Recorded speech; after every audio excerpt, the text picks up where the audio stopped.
In a sea of 3D printer reviews, it's hard to know who you can trust. So for the ultimate test, the Formlabs Form 4, I turned to professional miniature painter and manufacturer Tim Marsh, the CEO of Journeyman Miniatures, to see what he thought about the models I printed. It's a chrome finish, glistening with its LEDs in the darkness. Nothing ruins my day more than a model with a lot of preparation before it's ready to sell. Totally impossible. It is probably the future. It would centralize everything. It would bring our costs down. If you haven't heard of Tim or Journeyman Miniatures, then they make some of the best large-scale miniatures available on the market right now. His latest model, Wolf Rider, based on the work of Paul Bonner, sold out in under 48 hours. His painting is displayed in galleries and private collections across the world. And when he isn't designing sell-out miniatures or painting award-winning artwork, you can find him judging at international painting events. In other words, he knows what he's talking about, and we'll find out what he thinks in just a minute. The idea behind this video is simple enough. Tim sent me the STLs for a couple of his models, and no, I can't share them, so please don't ask. And it was my job to use the incredible Form 4 in all its technical glory to print Tim the best models I possibly could. I printed this one, Road Girl, as a simpler test, but also one of Journeyman's later releases, the Morrigan, as a much more complex test. I then packaged those up and sent them over to Spain, which is where Journeyman are based, so that Tim could review them and compare them against his manufactured models and his resin masters. The simple question we wanted to answer is it possible for Journeyman to switch to 3D printing? So, to give myself the very best shot of making the best models possible, I decided to use the best resin I could, high precision dental resin. This stuff costs about £150 a kilo, so any mistakes are going to be expensive. Setting up the models is simple enough, just open Preform, which is Formlabs slicing software, then drag the STLs in and let the software do the heavy lifting. Auto layout, auto supports. I wanted something as close to what Tim would experience, so I'm looking to test the printer out of the box. After a quick review of the supports though, and they're a little bit mad and not optimised for miniatures, so I did lower the density and the diameter of the supports to hopefully make them easier to remove for him. I was able to get the entire Morrigan onto one plate, then slice, then send to the printer. Worryingly though, it's going to take 14 hours to print, which doesn't bode well for the affordability of the model commercially, as you'd only be able to produce one model daily. But that's a problem for future James. With the print done, we can box it up, along with Road Girl, and post it to Spain. Sadly though, with the vagaries of the Spanish postal service, it disappeared into a black hole in a sorting office somewhere for a few weeks, and only re-emerged just in time for Tim to have our chat. And just dive straight into it. What was your first impressions? First impressions? It's a difficult one for me. With 3D printing, obviously we get the ability to include detail that wouldn't otherwise be possible without further prep on resin casting. So one of the things that instantly caught my eye was the holes in the strap on Road Girl, the academic bust. You know, you can print those and there's gaps there, which leads to an extra layer of realism that they simply wouldn't come out if you was to cast it. It's just too small. Yeah, I'm just looking at it now actually, as in the holes on the buckle. Yep. What do you mean? Yeah, sure. Okay. Yep. So you've got those little bits on there, which totally impossible. You can create things that have undercuts or areas of recessed detail, again, which are going to be super difficult for resin for the demolding process to get in there, because you've got bubbles forming, no matter how you do it, if you vacuum form it, if you're gravity forming, whatever you're doing. So it gives you flexibility from that point. However, it's still very much in its infancy. I hate prep. I hate model prep with an absolute passion. Nothing ruins my day more than a model with a lot of preparation before it's ready to sell. So for me, we use Mario over in Madrid, an amazing 3D printer guy. He's the go-to for doing 3D print masters. He uses amazing resin. His technical ability and his finishing of these products is fantastic. But that also is because part and parcel of what you're paying for is the service of cleaning them and making sure there are no layer lines and all of that sort of thing. So at some point in his workflow, he's paying somebody to clean up models before he ships them, basically. No, he's doing it. Oh, he's doing it. Fine. Yeah, Okay. he does it. He does it all himself. Mario is not cheap, but at the end of the day, he is also industry leading. And so you pay for that entire service. We've often thought of internalizing that. Print on demand is a huge potential market. It would centralize everything. It would bring our costs down. We wouldn't have to do minimum orders for casting, which is something that we have to do.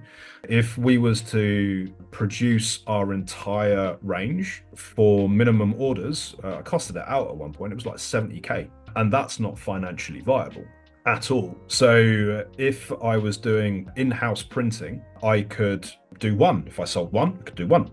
Yep. So my costs are minimal at that point, but the amount of prep that I would have to do per model, per piece, just so I thought it was good enough from a quality point of view, it's just prohibitive. With resin casting, yeah, there's going to be flash. Yeah, there's going to be mold lines every now and then. But things like mold slippage, they just don't go out the door. And But I it's guess not- once you see flashing and once you see mold lines, they're always in, when they're cast, they're in predictable places. So exactly it.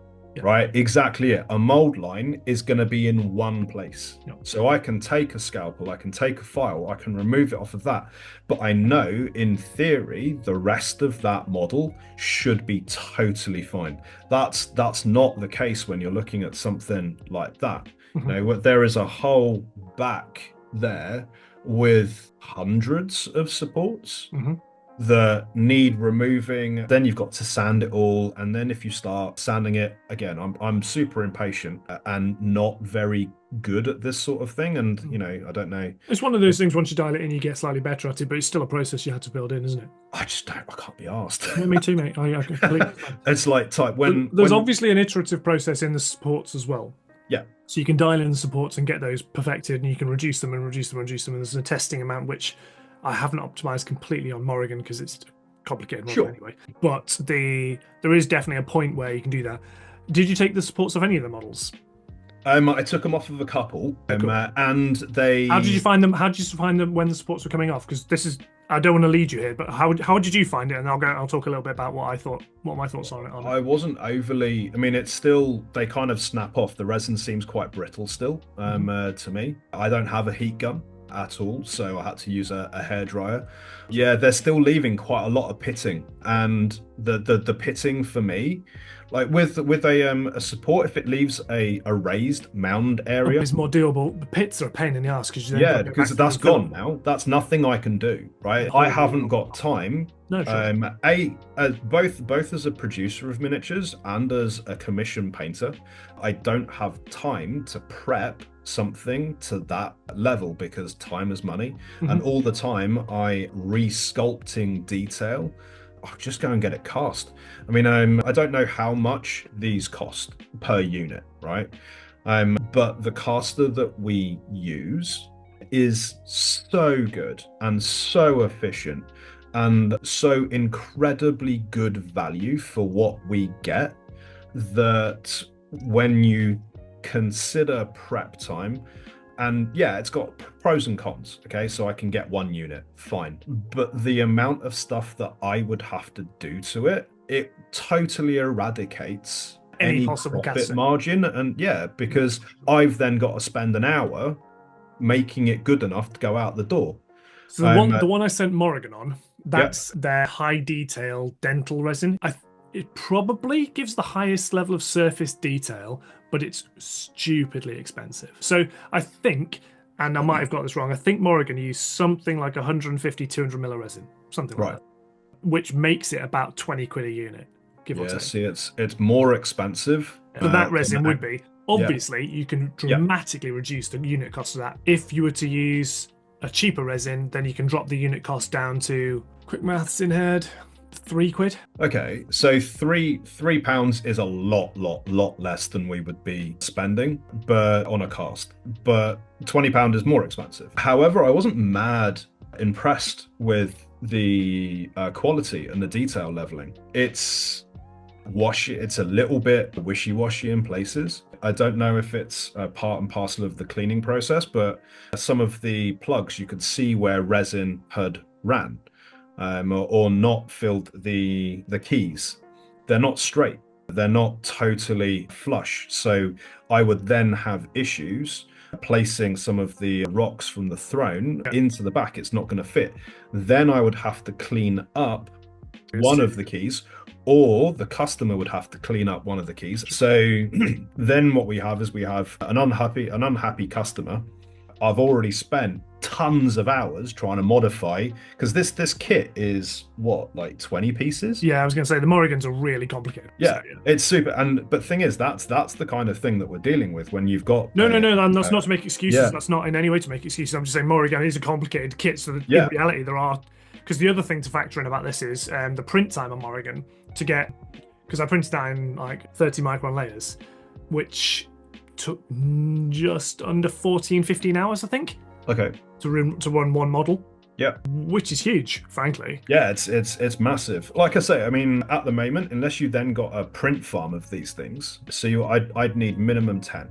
Yeah. Okay, and then so we've got 140 hours on the printer for 10 models. So any new release, we'd be looking at bare minimum of 100 to go out the door. So that's a ton of time. It's something that wouldn't be viable for me then to prep 100. The big selling point with this machine is, and the thing they always push, is the fact that it's really intuitive to use. Okay. And I want to ask your opinion about this too. So they always say that, it's designed so that anybody can walk in off the street and just print a model, because it walks you through the whole thing. It's nicely made, all it's high quality materials, all of that, blah, blah, blah. The other thing they say is there's an incredible amount of service that goes behind it. Okay. I'm keen to get your opinion on this as someone outside of the niche who hasn't been sort of working with this printer for ages. As a company, what do you think there is value in that? I mean, there's some value. What level of value do you think there would be in that? It would very much depend on seeing it and using it myself. Like, as you know, I am not the most technically minded individual on the planet. I can just about work email properly. The very idea of something like a 3D printer. So yeah, I would, if it's an out the box, press it, turn it on and print something, then for sure it becomes more enticing.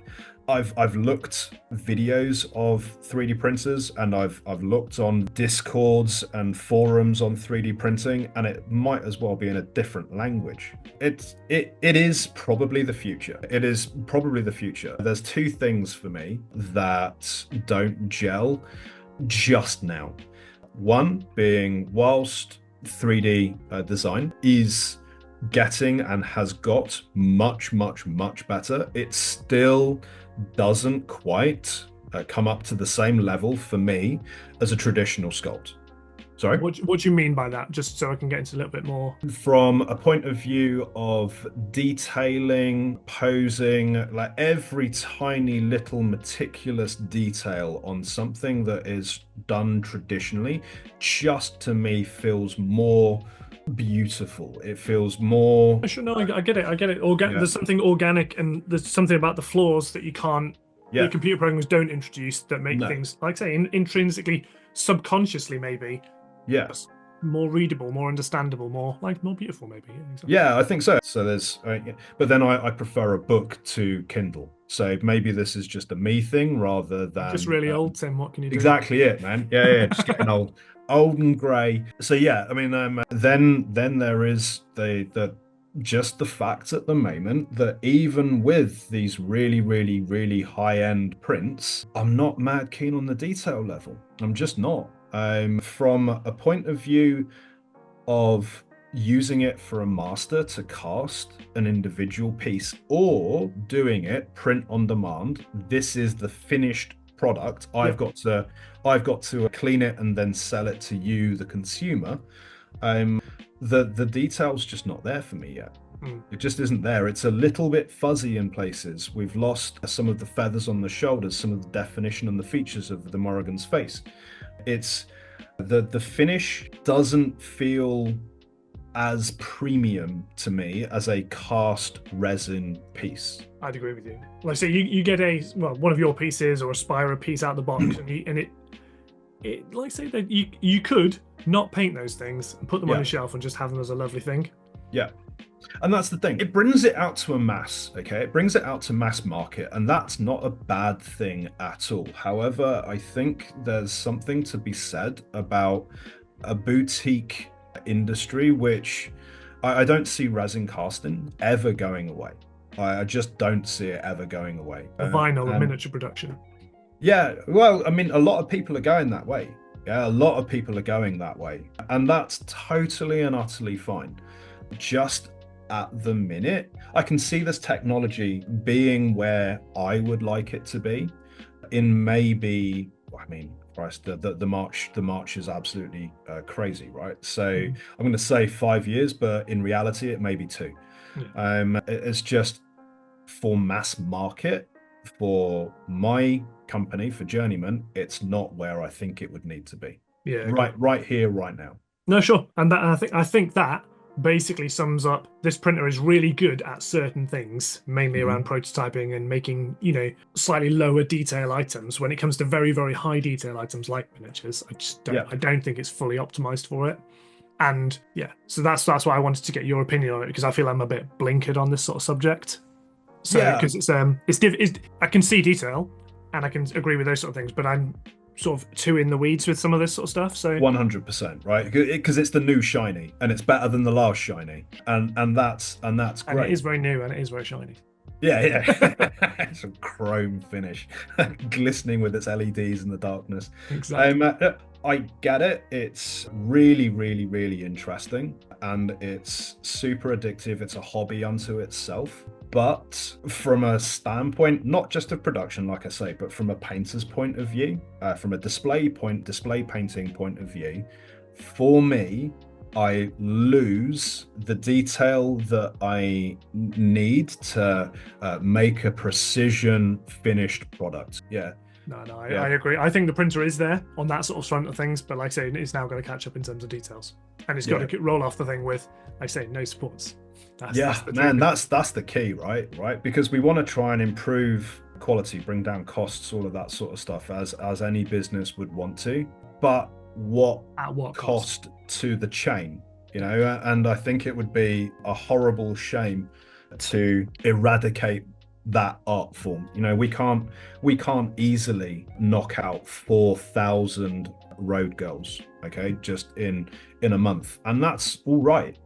So where we end up here is that for the production of miniatures, at least for Journeyman, the quality of resin miniatures is not quite up to the standard of professional cast resin. Not yet anyway. The marks left by supports and the subsequent cleanup that goes along with that make the cost of the model prohibitive, and the quality of minis, while almost there, is not as good as you would expect from, say, a master cast resin piece. It's good, but it's still got a way to go. But it's getting so much closer. Printers like the Form 4 are incredible tools that are just completely transforming the way people create. But at the moment, they're still best suited to the production of one-off prototypes, or maybe small batch production at home, or the large-scale production of much simpler models. And so for now, we go on waiting for that zero support miniature we've all been dreaming of. If you're interested in 3D printing miniatures of your own, you should definitely check out my Patreon, where for just £10 a month you get access to an entire library of STLs you can download and print. Or you can check out the video that's on screen now, because I think you're going to find it interesting. But before you do that, make sure you subscribe to the channel if you've enjoyed this video, and I just want to say a huge thank you to everyone who supports me over on Patreon, joins in the chat over on my Discord, leaves a comment down below. You're all absolute legends, and I'm very, very grateful for all of you. So, I'm James. This has been RisingApe Minis, and I'll see you next time.